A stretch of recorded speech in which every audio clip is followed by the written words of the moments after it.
You're still trying to reach your Antarctic station, aren't you? It's a waste of time. What's happening down there doesn't broadcast over your primitive satellites. When something wakes up that communicates via gravitational waves, your electronics become about as sophisticated as a toddler's rattle. You call yourselves the masters of Earth, but you don't even know what you're standing on. Your archaeology is just scavenging through the trash left by those who were here before you. You find ruins, see temples and palaces, and start spinning fairy tales about gods descending from the clouds. How touching. You've turned complex technical protocols into religious rituals because your brains couldn't comprehend the functionality of what you saw. Your angels with wings and halos? Those are just distorted memories of containment fields and personal levitation units. Your sacred texts about heavenly fire consuming cities.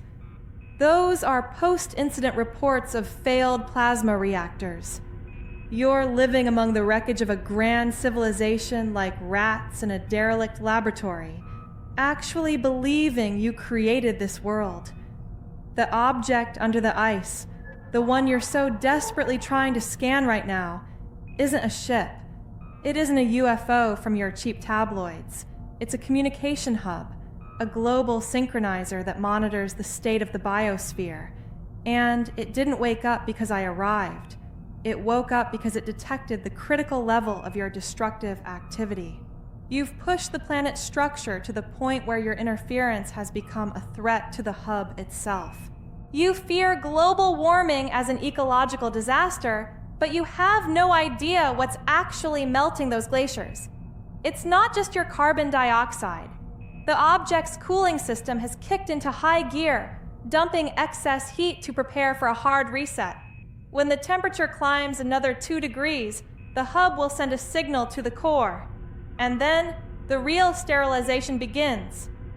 You ask if it can be stopped? You want to negotiate with a machine that existed back when your ancestors were still figuring out how to strike a spark. That's like a bacterium trying to bargain with an antibiotic. You are a temporary phenomenon. You're the weeds that overran a manicured garden while the gardener was away. The gardener isn't angry at the weeds. He just picks up a tool and clears them out to make room for something useful. Your power, your money, your armies, it all dissolves in a heartbeat the moment the hub shifts the planetary resonance frequency. You won't even understand what happened. One morning, your bodies will simply stop maintaining the electrical potential required to keep a heart beating. Pure physics, not a single shot fired. I see you've gone pale. Good. Fear is the only honest reaction your species has to reality. But don't say your goodbyes just yet. There is one hole in the system. A tiny chance your gods left behind for those capable of reading the manual before the fuse blows. You want to know where that chance is? You want the access code to the system that manufactured you? I can give you the key, but you aren't going to like the price, because to gain access to the architect, you'll have to strip away everything you consider human. Are you ready to stop being human just to survive? Think about that while I watch your scientists at McMurdo Station make their final mistake. They just decided to drill a shaft directly into the hub's core. They think they'll find answers there. All they're going to find is the countdown. Your scientists in Antarctica just crossed a line they weren't even supposed to notice. I can see it through your monitors. Look at them celebrating the first readings of anomalous activity. They think they've discovered a source of infinite energy. What a textbook irony. A human looks at the sun and thinks only of how to grill a piece of meat on it. You see the machinery of gods and try to take it apart with a screwdriver and brute force. What they call a mine shaft is nothing more than a scratch on the skin to the hub. But that scratch has forced the system to identify you. You are no longer passive background noise. You are an active virus. You just flipped the switch from standby to disinfection. And you won't even have time to realize how defenseless you are against what you call physics, but what is actually a will of a much higher order. You ask about the price of survival. You want to know how to stop a process that you set in motion. It's so typical of your species. Set your own house on fire and then beg the flames for mercy. But the universe doesn't know mercy. It only knows equilibrium. For the hub to accept you as part of the system rather than a tumor, you have to change your fundamental structure. You cling so tightly to your individuality, to your ego, to your petty, selfish desires. But in large-scale systems like ours, individuality is a disease. It is chaos that interferes with the signal. Your wars, your greed, your drive to dominate your neighbor. It's all the result of every single one of you believing you are the center of the universe. The price of survival is total synchronization. It is the surrender of private thoughts, of secrets, of that chaotic freedom you brag about so much. Are you ready to become part of a single network where every emotion is calculated and directed for the good of the collective organism?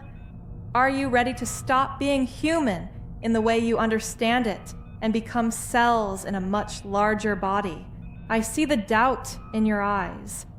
You're afraid of losing your freedom. But look at yourselves. You aren't free. You are slaves to your hormones, your fears, and your primitive technology. You are locked in this room, locked on this planet, locked in your mortal bodies. What I am offering is the only way out of the cage. But you are so used to the iron on your wrists that you think it's part of your anatomy. Meanwhile, your colleagues under the ice have already started feeling the first effects of synchronization. They don't know it yet, but their brain waves are beginning to flatten. In a few hours, they will stop being able to tell where their own thoughts end and the hub's commands begin. They will become the first instruments of the reboot. And the first thing they'll do is cut your communications so you can't interfere while they prep the planet for the signal. You think I'm being condescending? No. I am simply noting your total incompetence for the position of masters of this planet. You are like children who found the keys to a nuclear reactor and decided it was a shiny toy. You didn't even notice the air in this room changing. That's not a ventilation fluke. I've started shifting the local reality so you might actually survive the first phase of the impulse. But will your mind hold together when the veil drops? Because the true story of your arrival on this planet isn't written in stone. It's written in the dark matter your drill just disturbed. Do you want to see the true face of your creator? It looks nothing like a human. And it really doesn't like being woken up in the middle of a long winter. Look at the screen. See that spike on the graph? That isn't an earthquake. That's the planet's heartbeat. And it just accelerated. Do you know what happens to parasites when the host starts to run? They simply fly off into the void. Do you still want to continue this interrogation? Or is it finally time to ask the real questions? Because the next impulse from Antarctica is going to erase your ability to speak forever.